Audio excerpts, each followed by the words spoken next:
এই ভিডিঅ'টো এতিয়া ভাইৰেল হৈ আছে কাৰণ অসমৰ বহুতো জিলাত হঠাৎ পলিটিকেল ফ্লেক্স আৰু বেনাৰবোৰ আঁতৰোৱা দেখা গৈছে।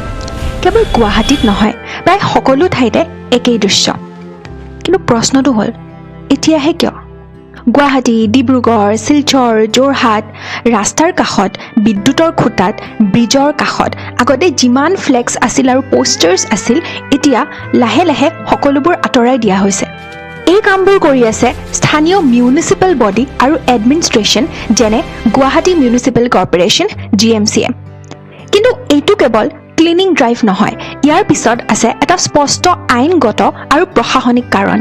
যিহেতু নিৰ্বাচনৰ বতৰ, ভাৰতত যেতিয়াই নিৰ্বাচন ঘোষণা হয় তেতিয়া এটা গুৰুত্বপূৰ্ণ গাইডলাইন আৰম্ভ হয় আৰু তাকে কোৱা হয় MCC, that is model code of conduct. কিন্তু এই কথাটো আমি ভালকৈ বুজিব লাগিব, এই MCC এটা স্থায়ী আইন নহয়, এইটো কেৱল নিৰ্বাচনৰ সময়তহে প্ৰযোজ্য হয়। নিৰ্বাচনৰ তাৰিখ ঘোষণা হোৱাৰ লগে লগে এই কোডবোৰ আৰম্ভ হৈ যায় আৰু ফলাফল ঘোষণা হ'লেই স্বয়ংক্ৰিয়ভাৱে এইবোৰ শেষো হৈ যায়। গতিকে MCCৰ মূল উদ্দেশ্য কি?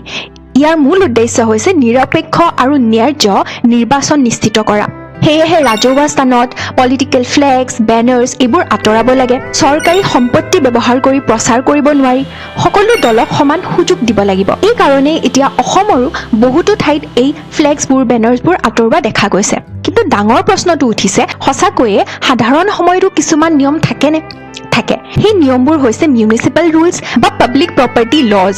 যেনেকৈ গুৱাহাটীত GMCৰ অনুসৰি ফ্লেক্স লগাবলৈ সেই পলিটিকেল পাৰ্টিটোৱে আগতীয়াকৈ অনুমতি ল'ব লাগে আৰু সঠিক ঠাইতহে লগাব পাৰে। কিন্তু সমস্যাটো হৈছে বেছিভাগ ক্ষেত্ৰত এইবোৰ অনুমতি নোলোৱাকৈয়ে লগাই দিয়া হয়। বিদ্যুতৰ খুঁটা, ব্ৰিজ, ৰাস্তাৰ কাষত আৰু নিয়মবোৰ ষ্ট্ৰিক্টলি ফ'ল' কৰা নহয়। গতিকে মূল পাৰ্থক্যটো হৈছে সাধাৰণ সময়তো নিয়মবোৰ থাকে, কিন্তু ষ্ট্ৰিক্টলি সেইবোৰ প্ৰয়োগ কৰা নহয়। নিৰ্বাচনৰ সময় আহিলেই নিয়মবোৰ খুব ষ্ট্ৰিক্টলি প্ৰয়োগ কৰা হয়। সেয়েহে এতিয়া সকলো ঠাই পৰিষ্কাৰ দেখা গৈছে। যেতিয়া নিৰ্বাচন নাথাকে, সাধাৰণ সময়ত ৰাজনৈতিক দলবোৰে নিজৰ উপস্থিতি দেখুৱাব বিচাৰে, ভিজিবিলিটি বঢ়াব বিচাৰে আৰু স্থানীয়ভাৱে প্ৰভাৱ সৃষ্টি কৰিব বিচাৰে। সেয়েহে সাধাৰণ সময়ত ফ্লেক্স আৰু পোষ্টাৰেৰে ঠাইবোৰ ভৰি থাকে। কিন্তু নিৰ্বাচন আহিলেই ছিষ্টেমটো সক্ৰিয় হৈ যায় আৰু সকলোবোৰ MCCৰ জৰিয়তে আঁতৰাই দিয়া হয়।